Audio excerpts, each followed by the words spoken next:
Infertility means बांझपन या बेऔलादी। बांझपन कहते किसको हैं? बांझपन की वजूहात क्या हैं? क्या शौहर भी रिस्पॉन्सिबल है हमल ना ठहरने का? बांझपन के इलाज से पहले कौन कौन से टेस्ट करवाना बहुत जरूरी है? बांझपन का इलाज कैसे मुमकिन है? आज की वीडियो में मैं डिटेल से इनके बारे में बात करूंगी, तो लिहाजा वीडियो को एंड तक जरूर देखिएगा ताकि आप तक ये सारी मालूमात पहुंच सकें। अस्सलाम वालेकुम, मैं हूं doctor Saba, consultant, gynaecologist and fertility specialist. आज मैं जिस टॉपिक पर बात करने जा रही हूँ ये बहुत ही अहम है और ये मसला हमारे मुआशरे में बहुत तेजी से बढ़ रहा है। जी, इनफर्टिलिटी मीन्स बांझपन या बेऔलादी। बांझपन कहते किसको है? अगर मियाँ बीवी एक साल एक साथ रहें और रेगुलर अनप्रोटेक्टेड सेक्सुअल इंटरकोर्स करें। क्या मुराद इस बात से कि मियाँ बीवी हफ्ते में एटलीस्ट 2 से 3 दफा जिनसी मिलाप करें और मानिया अमल का कोई भी तरीका इस्तेमाल ना कर रहे हो। मतलब एक साल मियाँ बीवी एक ही घर में इकट्ठे रहें और हफ्ते में 2 से 3 दफा जिनसी मिलाप करें और हमल की कोशिश करते रहें। अगर साल के एंड में हमल ना हो तो फिर हम कहते हैं कि ये जोड़ा बांझ है। इसको कहा जाता है बांझपन। लेकिन हमारे मुआशरे में क्या होता है, अभी शादी को 6 से 7 माह गुजरते हैं, सास अपनी बहू को लेकर डॉक्टर के पास पहुंच जाती हैं। डॉक्टर साहिबा इसको चेक करें, कोई मसला तो नहीं है, हमल नहीं हो रहा, इसको हमल की अद्वियात दे दें। तो मेरा बात करने का मकसद ये है कि अगर मियाँ बीवी दोनों मेडिकली फिट है, इकट्ठे एक ही घर में रह रहे हैं, तो 1 साल से पहले हमल के इलाज की करवाने की जरूरत नहीं है, अद्वियात लेने की जरूरत नहीं है, क्योंकि ये अद्वियात नुकसान भी दे सकती हैं। क्योंकि मेडिकल साइंस कहती है अगर मियाँ बीवी 1 साल इकट्ठे रहते हैं तो कम से कम 80% फीमेल्स को हमल हो जाता है पहले ही साल में। अगले साल में 10% मजीद फीमेल्स को हमल हो जाता है, यानी शादी के पहले 2 साल में 90% जोड़ों को हमल हो जाता है, औलाद पैदा हो जाती है। बाकी रह जाती है 10%, उनको फर्दर टेस्टों की जरूरत होती है। अगर 1 साल गुजर गया है, हमल नहीं हुआ, अब हमल के इलाज के लिए जाना है, तो आइडली मियाँ बीवी दोनों को एक साथ डॉक्टर के पास जाना चाहिए ताकि डॉक्टर शोहर और बीवी दोनों से कुछ सवालात कर सके और बांझपन की वजूहात मालूम कर सके। बांझपन की वजूहात हैं क्या? बांझपन की बहुत सारी वजूहात हैं जो कि हिस्ट्री यानी सवालात और टेस्ट करने के बाद फाइनल होते हैं कि आखिर क्या वजह है। अगर हम बात कर लें शोहर की, तो उससे क्या सवालात किए जा सकते हैं? सबसे पहले शोहर की एज। बिल्कुल, मर्द की उम्र बहुत ज्यादा इंपॉर्टेंट होती है। जैसे जैसे उम्र बढ़ती जाती है एक मर्द के जरासीम कमजोर हो जाते हैं, हमल होना मुश्किल हो जाता है। इसी तरह से शोहर का पेशा, शोहर क्या काम करता है और कहाँ काम करता है। पूछने में पता चलता है कि शोहर तो शहर से बाहर काम करते हैं, 2-2 महीने बाद घर आता है 1 हफ्ते के लिए, तो उसमें हमल जरा मुश्किल हो जाता है। इवन के शोहर तो आउट ऑफ कंट्री रह रहे होते हैं, लेकिन जैसे ही आते हैं शोहर घर तो चल पड़ते हैं इलाज के लिए। शोहर अगर कोई शोहर ट्रक ड्राइवर है, मीन्स हफ्ता हफ्ता वो ड्राइविंग में रहता है, घर नहीं आता, अगर लंबे अरसे के लिए मुसलसल ड्राइविंग की जाए तो मर्द के जरासीम पे फर्क पड़ता है, जरासीम कमजोर हो जाते हैं। इसी तरह से ये पूछा जाता है कि शोहर स्मोकिंग तो नहीं करता, क्योंकि बहुत ज्यादा तंबाकू नोशी से या फिर नशावर अद्वियात से मर्द के जरासीम कमजोर हो सकते हैं, हमल ठहरने में मुश्किल हो सकती है। इसी तरह से अगर शोहर को शुगर या ब्लड प्रेशर का मसला हो या डिप्रेशन का, या कोई ऐसे अद्वियात ले रहा हो जैसे एंटी डिप्रेशन, ये अद्वियात भी मर्द के जरासीम पे बुरा असर डालती है और हमल होने में मुश्किल होती है। इसलिए हस्बैंड से सारे सवालात करना बहुत जरूरी है कि हस्बैंड के निचले हिस्से में कभी कोई हर्निया तो नहीं रही, किसी चीज का ऑपरेशन तो नहीं हुआ, क्योंकि हस्बैंड के जरासीम ही रिस्पॉन्सिबल है हमल होने या ना होने के। इसके लिए हस्बैंड का टेस्ट करवाना भी जरूरी है। ये तो हो गए वो सवालात जो कि एक मर्द से किए जाते हैं। अब हम बात कर लेते हैं फीमेल की। फीमेल से कौन से सवालात करना जरूरी है? सबसे इंपॉर्टेंट फीमेल की एज। फीमेल की उम्र बहुत ही इंपॉर्टेंट है। जैसे जैसे उम्र बढ़ती जाती है एग बनाने की एबिलिटी और एग की क्वालिटी दोनों खराब हो जाती है।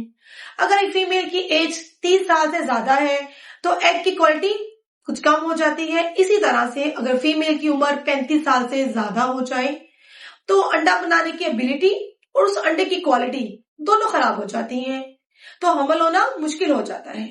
इसलिए अपनी बच्चियों की शादी जल्दी उम्र में करें ताकि उनको इस मसला से ना गुजरना पड़े।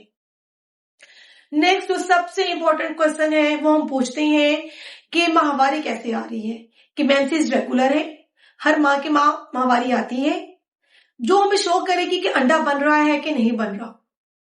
अगर फीमेल को रेगुलर माहवारी आ रही है तो ये बहुत अच्छी बात है। अगर फीमेल को माहवारी हर महीने नहीं आ रही, इट मीन्स अंडा नहीं बन रहा, तो हमें अंडा ना बनने की वजह जाननी है। जो कि कॉमन वजह है वो है पॉलीसिस्टिक ओवेरियन सिंड्रोम, कि हमारे मुआशरे में बहुत तेजी से बढ़ रही है। मैंने पीसीओएस पे डिटेल से वीडियो बनाई है जिसपे मैंने बताया है कि इसकी वजूहात क्या हैं और उन पे कैसे काबू पा सकते हैं। जिन फीमेल्स ने वो वीडियो नहीं देखी वो वीडियो जरूर देखिएगा, क्योंकि अंडा ना बनने की वजह पीसीओएस है। इसके अलावा कुछ हार्मोनल इम्बैलेंस भी हो जाता है जिसमें अंडा नहीं बनता। जिसमें क्या क्या शामिल है, एक फीमेल को थायराइड यानी गिलट का मसला हो सकता है। अगर फीमेल को छाती से कोई रतूबत या दूध आता है तो वो भी हार्मोन होता है प्रोलैक्टिन, उसका लेवल बढ़ जाता है। प्रोलैक्टिन जब ज्यादा होता है तो भी हमल नहीं ठहरता, अंडा नहीं बनता। इसी तरह से अगर एक फीमेल का अंडा बन रहा है फिर भी हमल नहीं हो रहा, तो नेक्स्ट वजह हो सकती है कि फीमेल की ट्यूब्स बंद है। ट्यूब्स का खुला होना बहुत जरूरी है। क्या होता है, एक फीमेल का अंडा अंडेदानी में बनता है, फिर वो ट्यूब में आता है। इसी तरह से मर्द के जरासीम बच्चेदानी से होकर ट्यूब में जाते हैं। ट्यूब के अंदर औरत का अंडा और मर्द के जरासीम इन दोनों का मिलाप होता है।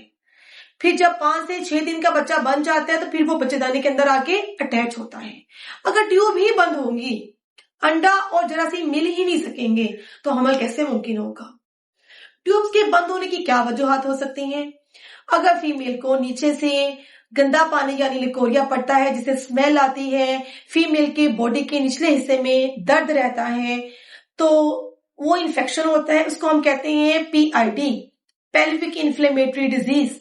इसमें क्या होता है, बच्चेदानी, ट्यूब्स और अंडेदानी की स्वेलिंग हो जाती है, सोजिश हो जाती है, जिसकी वजह से ट्यूब्स बंद हो सकती है। इसके अलावा टीबी, ट्यूबरक्लोसिस बहुत कॉमन है पाकिस्तान में, टीबी की वजह से भी ट्यूब्स बंद हो सकती है। दूसरा, आजकल के दौर में सास या माँ बेटी को बार बार दाइयों के पास ले जाती है, जो कि अंदर साफे रखती हैं, मल्टीपल टाइम्स अंदर से चेक करती हैं, जिसकी वजह से इन्फेक्शन हो जाता है और ट्यूब्स बंद होने का खतरा होता है। ये तो मैंने आपको बताई बड़ी बड़ी वजूहात, मर्द की तरफ से या फीमेल की तरफ से। बांझपन की वजूहात तो हमने डिस्कस कर ली है। अब नेक्स्ट स्टेप है कि बांझपन के लिए कौन कौन से टेस्ट करवाए जाए। बगैर टेस्ट के कभी भी अद्वियात आप लोगों ने नहीं लेनी। जब भी बांझपन का मसला हो अपने डॉक्टर के पास जाएं और उनसे रिक्वेस्ट करें कि डॉक्टर साहब बार टेस्ट करवाएं और बांझपन की वजह जानने की कोशिश करें। तो बांझपन के लिए कौन कौन से टेस्ट करवाए जाते हैं। अगर आप बात करते हैं हस्बैंड की, तो हस्बैंड का एक ही टेस्ट करवाया जाता है, हस्बैंड सीमन एनालिसिस, मर्द के जरासीम का टेस्ट।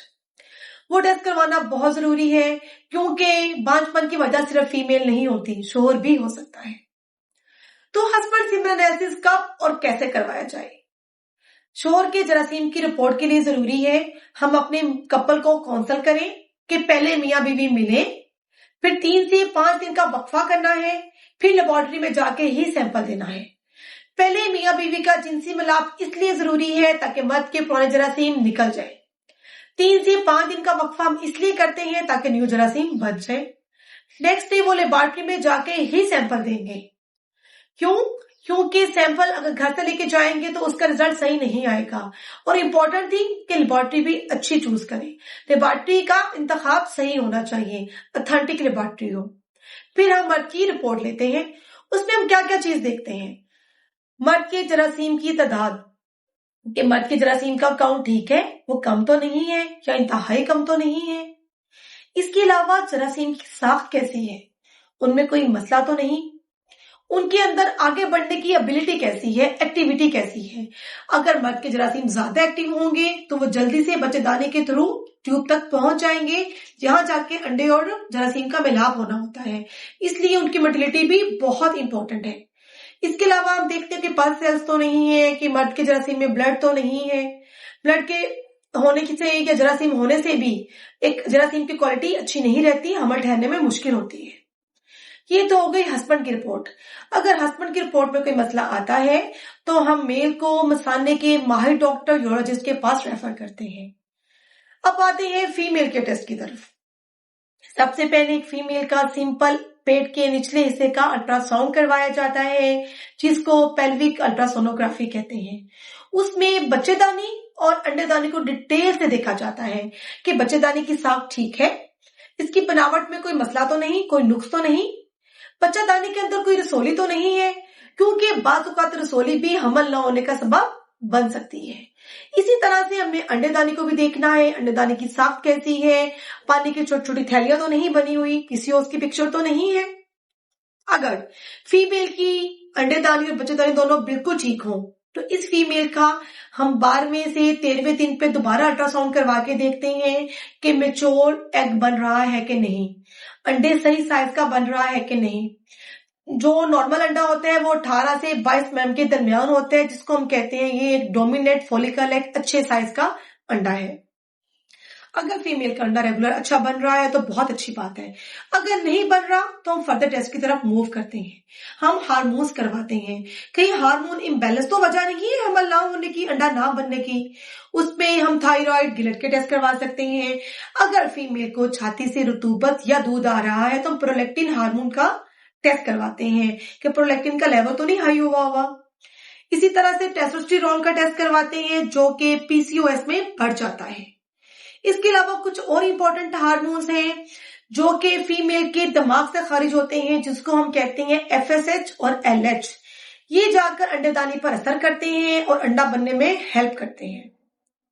अगर हार्मोन्स के टेस्ट भी ठीक है, अंडा भी रेगुलर बन रहा है, फिर भी हमल नहीं हो रहा, तो जो नेक्स्ट हमारा टेस्ट है वो है ट्यूबल पेटेंसी टेस्ट।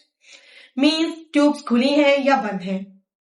मैं पहले ही आपको एक्सप्लेन कर चुकी हूं कि ट्यूब का खुला होना कितना जरूरी है, क्योंकि यहाँ पे एक औरत का अंडा और मर्द का जरासीम मिलता है, 5 से 7 दिन का बच्चा बनता है, फिर वो जाता है बच्चेदानी के अंदर। अगर ट्यूब्स ही ब्लॉक होंगी तो हमल मुमकिन ही नहीं है। अब ट्यूब्स की पेटेंसी को कैसे चेक किया जाए, उसके लिए टेस्ट होता है हिस्टेरोसाल्पिंजियोग्राम। ये वाला टेस्ट हम करवाते हैं अल्ट्रासाउंड स्पेशलिस्ट से। माहवारी के 9वें-10वें दिन पे पेशेंट जाती है अल्ट्रासाउंड स्पेशलिस्ट के पास। नीचे से एक बारीक सी नाली डाली जाती है बच्चेदानी के मुंह के अंदर और उसके जरिए रंग डाला जाता है, डाई।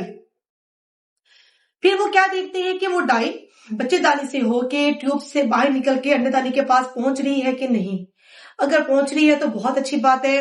वो डाई डालने के बाद वक्तन फवक्तन एक्सरे किया जाता है। एक्सरे में क्या देखा जाता है कि वो डाई ट्यूब से गुजर के बाहर आ रही है कि नहीं आ रही।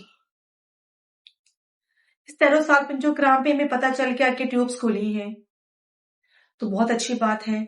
अगर ट्यूब्स बंद है तो उसका इलाज फिर उसके मुताबिक करेंगे। अगर हस्बैंड की रिपोर्ट हो गई, फीमेल का पेल्विक अल्ट्रासाउंड हो गया, हार्मोन्स का टेस्ट हो गया, ट्यूब्स का टेस्ट हिस्टेरोसाल्पिंजियोग्राम हो गया, तो यहाँ पे भी हमारे टेस्ट खत्म नहीं हुए। अगर हर चीज ठीक है तो हम नेक्स्ट मूव करते हैं लेप्रोस्कोपी पे। लेप्रोस्कोपी से क्या मुराद है कि कैमरे वाला ऑपरेशन होता है।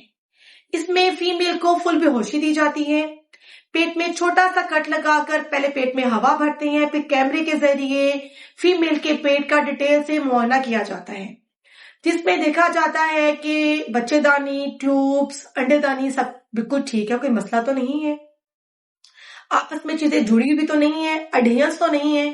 अगर अडहेंस हो तो उनको लेप्रोस्कोपी के दौरान ब्रेक भी कर दिया जाता है। डिटेल से मुआयना करने के बाद उसी तरह से बारीक सी नाली डाली जाती है बच्चेदानी के मुंह में, नीचे से रंग डाला जाता है और कैमरे के जरिए लाइव देखते हैं कि वो डाई दोनों ट्यूब से बाहर आ रही है कि नहीं आ रही। इसमें मजीद तसल्ली हो जाती है कि ट्यूब्स खुली हैं या बंद है।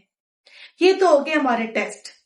अगर हम देखते हैं कि हस्बैंड की रिपोर्ट भी ठीक है, औरत का अल्ट्रासाउंड, हार्मोन्स भी ठीक है, ट्यूब्स भी खुली हैं, लेप्रोस्कोपी भी हो गई है, एवरीथिंग इज ओके, फिर हम कहते हैं ये अनएक्सप्लेन इनफर्टिलिटी है। इट मीन जिसकी कोई वजह नहीं है, हस्बैंड भी ठीक है और वाइफ भी ठीक है। इसको हम लेबल करते हैं, ये है अनएक्सप्लेन इनफर्टिलिटी। अब हम बात करते हैं बांझपन के इलाज की। जब भी किसी बीमारी का इलाज किया जाता है तो सबसे पहले उसकी वजह को देखा जाता है और वजह के मुताबिक इलाज होता है।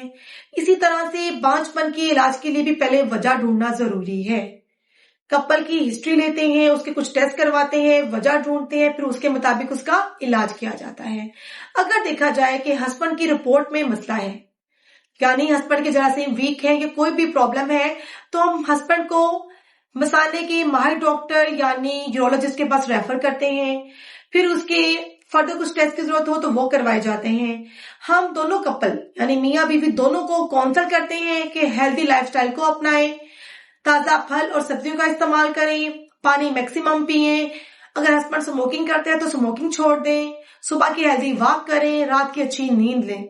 साथ में हस्बैंड को कुछ टॉनिक्स और अद्वियात भी एडवाइस की जाती हैं और 90 दिन यानी 3 महीने बाद वो रिपोर्ट दोबारा करवाई जाती है। देखा जाता है कि हस्बैंड की रिपोर्ट में कितनी बेहतरी आई है। इस तरह से हमल होने के चांस ज्यादा हो जाते हैं। अगर हम बात करें फीमेल्स की, तो फीमेल में भी पहले हमें उसकी वजह ढूंढनी है। अगर फीमेल में अंडा नहीं बन रहा या फीमेल में पॉलीसिस्टिक ओवेरियन सिंड्रोम का मसला है, इसी तरह से हम फीमेल को काउंसल करते हैं, हेल्दी लाइफस्टाइल अपनाएं, वेट को कम करें, अपने पीसीओएस पे काबू पाएं, तो खुद ब खुद भी हमल हो सकता है। अगर फिर भी अंडा नहीं बन रहा तो हम अंडा बनने की अद्वियात देते हैं, जिसको हम कहते हैं ओवुलेशन इंडक्शन। मार्केट में बहुत सारी अद्वियात अवेलेबल हैं, जैसा कि क्लोमिफेन सिट्रेट या लेट्रोजोल। क्लोमिफेन सिट्रेट हमेशा से फर्स्ट लाइन ट्रीटमेंट रहा है, लेकिन आजकल जो बहुत ज्यादा यूज की जा रही है वो है लेट्रोजोल, जो कि माहवारी के तीसरे दिन से दी जाती है और 5 दिनों के लिए दी जाती है। जब माहवारी का 8वां या 9वां दिन होता है तो हम अल्ट्रासाउंड करके देखते हैं कि एग का साइज उस दिन के हिसाब से ठीक है कि नहीं। अगर ठीक हो तो वेल एंड गुड, अगर एग का साइज छोटा है तो हम इंजेक्शन लगाते हैं ताकि अंडे के साइज को बढ़ा सके। इसी तरह से माहवारी के 12वें या 13वें दिन पे हम अल्ट्रासाउंड करके देखते हैं कि अंडे का साइज हमारा अच्छा बना है कि नहीं बना, जो कि हमारी रिक्वायरमेंट्स है कि 18 से 22 mm के दरमियान में हो। अगर अच्छे साइज का अंडा बन जाए तो हम इंजेक्शन लगाते हैं ताकि वो अंडा खारिज हो सके। फिर इसी टाइम में हम कपल को काउंसल करते हैं कि किन दिनों में मियाँ बीवी का मिलना जरूरी है, जिसको कहते हैं फर्टाइल पीरियड। अगर इन दिनों में मियाँ बीवी का जिनसी मिलाप होगा तो हमल के चांसेस मैक्सिमम है। वो कौन से दिन है? माहवारी के 10वें दिन से लेकर 16वें दिन तक ये जो हफ्ता होता है ये हमल के लिए बहुत अहम होता है। इसमें हम काउंसल करते हैं कि कम से कम 2 से 3 दफा जरूर मिले। इस तरह से हमल होने के चांसेस मैक्सिमम हो जाते हैं। ये तो हो गई अंडा अगर नहीं बन रहा। अगर एक फीमेल का अंडा सही बन रहा है लेकिन ट्यूब्स बंद है, उसके लिए क्या किया जाए? तो कुछ अच्छे बड़े शहरों में एक्सपर्ट सर्जन हमारे पास मौजूद हैं जो कि ट्यूब्स की सर्जरी करते हैं और ट्यूब्स को खोल देते हैं। ट्यूब्स खोलने के बाद या तो दोबारा ब्लॉक हो जाती है या फिर रिस्क होता है कि टॉपिक प्रेगनेंसी ना हो जाए, मींस ट्यूब में हबल न ठहर जाए, लेकिन कामयाब हबल भी ठहर सकता है। अगर ट्यूब की सर्जरी पॉसिबल ना हो, ट्यूब्स बंद हो, तो एक ऑप्शन हमारे पास होता है इन विट्रो फर्टिलाइजेशन, जिसको हम कहते हैं टेस्ट ट्यूब बेबीज। इसकी डिटेल मैं आपको बाद में बताती हूँ। ये ट्रीटमेंट हो गया जिसकी ट्यूब्स बंद हो। अब मैं बात कर रही थी अनएक्सप्लेन इनफर्टिलिटी की, मींस हस्बैंड की रिपोर्ट भी ठीक है, फीमेल का अंडा भी अच्छा बन रहा है, ट्यूब्स भी खुली हैं, तो फिर क्या किया जाए? तो उसका हल ये है, अगर कपल यंग है, उनकी एज ज्यादा नहीं है, हेल्थी है, दोनों मेडिकली फिट है, तो हम काउंसल करते हैं कि फर्दर 1 से 2 साल वो वेट कर सकते हैं, हमल की ट्राई करें, हमल खुद ब खुद हो जाएगा। अगर कपल को जल्दी हो या फिर कपल की एज ज्यादा हो, स्पेशली फीमेल, अगर फीमेल की एज 35 से ज्यादा हो तो हम उसको ट्रीटमेंट दे देते हैं। अब अनएक्सप्लेन इनफर्टिलिटी का ट्रीटमेंट क्या है? IUI, इन यूट्रो इंसेमिनेशन। इसमें हम क्या करते हैं, फीमेल को इसी तरह से मेडिसिन दे के एग बनाते हैं, जो डिटेल मैंने पहले बताई है, और मर्द के जरासीम को लेकर खास किस्म की मशीन पे घुमाया जाता है। उनमें से जो बहुत ज्यादा एक्टिव स्पर्म्स होते हैं उनको एक ट्यूब के जरिए बच्चेदानी के अंदर डाल के बिल्कुल ट्यूब के पास छोड़ देते हैं, ताकि वो ट्यूब के अंदर जाके फीमेल के अंडे से मिलाप कर सकें। हम 3 साइकिल्स देते हैं, मोस्टली पेशेंट्स को IUI से हमल हो जाता है। अगर IUI के बावजूद भी हमल नहीं हो रहा तो हमारे पास नेक्स्ट ऑप्शन होता है IVF, in vitro fertilisation mean test tube babies. इसमें क्या होता है, ये एक बहुत अच्छा मेथड है, अल्लाह ताला की तरफ से एक तोहफा है। जिनकी ट्यूब्स ब्लॉक है उनके लिए ये बेस्ट मेथड है। उसमें क्या होता है, फीमेल को इसी तरह से अंडा बनने की अद्वियात दी जाती है, अच्छा अंडा बनाया जाता है। जब अच्छा अंडा बन जाता है तो फीमेल की बॉडी से वो बाहर निकाल लिया जाता है। इसी तरह से मर्द के जरासीम को खास मशीन पे घुमा के एक्टिव स्पर्म को लेकर एक खास किस्म की डिश होती है, उसमें औरत का अंडा और मर्द के जरासीम को डाला जाता है और जब वो मिल जाते हैं तो उसको एक खास मशीन में रखा जाता है। जब 6 से 7 दिन का बच्चा बन जाता है तो उसको फीमेल की बॉडी के अंदर डाल दिया जाता है। साथ में हमल मजबूत करने वाले इंजेक्शन लगाए जाते हैं, अद्वियात दी जाती है, पेशेंट को फॉलोअप पे रखा जाता है। इसे कहते हैं टेस्ट ट्यूब बेबीज। इसका जो सक्सेस रेट है वो भी 35% है। अगर फीमेल की एज यंग है तो हमारा सक्सेस रेट इससे ज्यादा भी हो सकता है। अगर इन विट्रो फर्टिलाइजेशन भी फेल हो जाए या फिर कुछ कपल इसको अफोर्ड भी नहीं करते क्योंकि ये बहुत महंगा प्रोसीजर है, तो उनके पास एक लास्ट ऑप्शन बचता है जिसको हम कहते हैं अडॉप्टेशन। वो अपने किसी बहन भाई का बच्चा ले सकती हैं या फिर किसी यतीम बच्चे को लेके पाल सकती हैं ताकि वो फीमेल अपनी ममता को तस्कीन दे सके। सबसे इंपॉर्टेंट बात क्या कि अल्लाह ताला पे भरोसा रखें, मायूस ना हो, मायूसी कुफ्र है। जो भी बेऔलाद है, बांझपन है, वो अल्लाह ताला से अच्छी उम्मीद रखे, 5 वक्त की नमाज पढ़े, खास तौर पर तो तहज्जुद में मांगी हुई दुआएं कभी भी रद्द नहीं होती। मैं जब भी इनफर्टिलिटी का ट्रीटमेंट करती हूँ तो अपने पेशेंट को नमाज और तहज्जुद और दुआ के लिए जरूर काउंसिल करती हूँ ताकि दुआ और दुआ दोनों मिलके उसको साहिब औलाद कर सके। जो जोड़ा बेऔलाद है उनके लिए दुआ है कि अल्लाह ताला उनको साहिब औलाद करे। Thank you.